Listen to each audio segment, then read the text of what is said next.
முஸ்லீம்களை பொறுத்தவரைக்கும் நான்வெஜ்ஜில் மட்டும்தான் ஹலால். அதுலேயும் அறுக்கப்படக்கூடிய உயிரினங்களில் மட்டும்தான் நம்ம ஹலால் என்ற அந்த வார்த்தை வருது. உயிரினங்களில் அறுக்கிற முறைகள்லேயே நிறைய வேறுபாடுகள் இருக்குது. சிலர் என்ன பண்ணுவாங்கன்னா நீரில் முக்கிடுவாங்க, இறந்து போயிடும் உயிரினம், அடிப்பாங்க, அடித்து சாகடிப்பாங்க. சிலர் தலைக்கு மேலே வெட்டக்கூடிய அந்த முறைகள் இருக்கும். சிலர் ஷூட் பண்ணுவாங்க. இப்படி நிறைய முறைகள், அறுக்கக்கூடிய முறைகள் இருக்குது. இஸ்லாம் என்ன சொல்லுதுன்னு சொன்னாக்கா, ஒரு பிராணியை அறுக்கின்ற போது கூர்மையான அந்த ஆயுதத்தால் அது அறுக்கப்படணும், அதனுடைய ரத்தம் முழுமையாக வெளியேறணும் அப்படின்னு சொல்லக்கூடியது இந்த ஹலால் முறையில் வரக்கூடியது. இந்த ஹலால் முறை நீங்கள் எடுத்துருங்கன்னா எல்லா இடங்களிலும் இன்னைக்கு ஆய்வு செய்கிறார்கள். பல முறைகள் அறுக்கிறாங்க பிராணிகளை. எந்த முறையில் அறுத்தால் அது சரியான ஒரு நிலை என்றதை ஆய்வு செய்யும் போது மூளை, இதயம் ஒவ்வொரு பிராணிக்கும் இருக்கக்கூடியது. இந்த தொண்டை பகுதியில் செல்லக்கூடிய அந்த நரம்புகள், இரத்த நாளங்கள், இது முதல்ல அறுபடுகின்ற போது உடனடியாக அந்த மூளைக்கு போகக்கூடிய தகவல்கள் கட்டாகுது. வலியை உணரக்கூடிய அந்த நிலை பிராணிகளுக்கு இல்லை. ரத்தம் பீச்சு அடிப்பதற்கான அந்த இடமாக அதுதான் இருக்கிறது என்று சொல்லி பிரிட்டனில் உள்ளவங்க என்ன பண்ணுறாங்கன்னு சொன்னாக்கா, முதல்ல ஒரு மாட்டை எடுத்து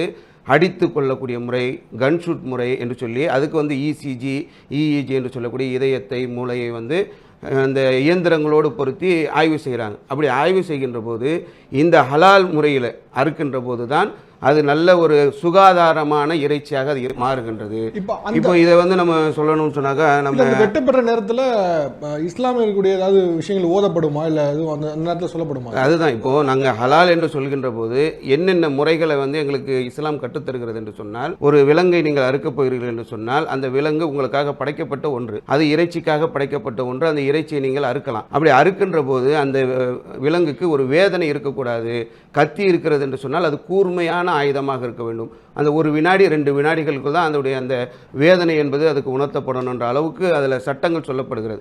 அதே போல் இந்த அறுக்கக்கூடிய முறைகளையும் பல இடங்களில் நமக்கு சொல்கின்ற போது எப்படி அறுக்க வேண்டும் என்று சொல்லும்போது இறைவனுடைய பெயர் கூறி அறுக்க வேண்டும். இவ்வளோதான். பெரிய அதில் துவா, பெரிய அதுக்காக சடங்குகள் அப்படியெல்லாம் கிடையாது. இறைவனுடைய பெயர் கூறி அது அறுக்கப்பட வேண்டும் என்பதுதான் அதில் உள்ளது. இதை நீங்கள் எடுத்து பார்த்தீர்கள் என்று சொன்னால், நம்ம இந்தியாவில் எடுத்தோம்னு சொன்னாக்க, இப்போ இந்த பிரச்சனைக்கு பிறகு டாக்டர் வீணா சத்ருன் அவங்க பிபிசிக்கு பேட்டி கொடுத்துருக்குறாங்க. ஹலால் முறையான இறைச்சி என்பது தான் சரியான ஒரு முறை, அதை எல்லாருமே நம்ம பின்பற்றணும் என்று சொல்லியிருக்கிறாங்க.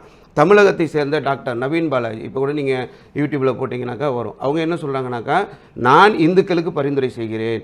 இந்துக்கள் அறுக்கக்கூடிய அந்த பிராணி என்பது ரத்தம் உள்ளுக்குள்ளேயே அது போய் அப்படியே நின்றுறது. அந்த பதிவுகள், வேதனை பதிவுகள் அந்த இறைச்சியில் பதிவு செய்யப்படும். முஸ்லீம்கள் அறுக்கக்கூடிய இந்த ஹலால் முறையில் நீங்கள் அறுக்கின்ற போது இறைச்சி தூய்மையானதாக, சுகாதாரமானதாக, ரத்தம் அந்த வெளியேற்றப்பட்டதுனால உங்களுக்கு நல்ல ஆரோக்கியமான ஒரு நிலையில் அந்த இறைச்சி அந்த வேணுன்னா கூட அந்த வீடியோ கூட உங்களுக்கு இப்போ ப்ளே பண்ணி காட்டலாம். நவீன் பாலாஜி அவங்க அது தெளிவாக சொல்கிறாங்க. அந்த ரத்தம் ஓட்டப்படணும். உள்ளுக்குள்ளே அடித்து கொள்கின்ற போது அந்த வேதனைகளை அந்த இரத்த நாளங்கள் பதிவு செய்யும். அது இறைச்சியிலே அந்த வேதனைகள் பதிவு செய்யப்படும். இந்த இறைச்சி சுகாதாரமற்றதுன்னே பதிவு செய்கிறார்.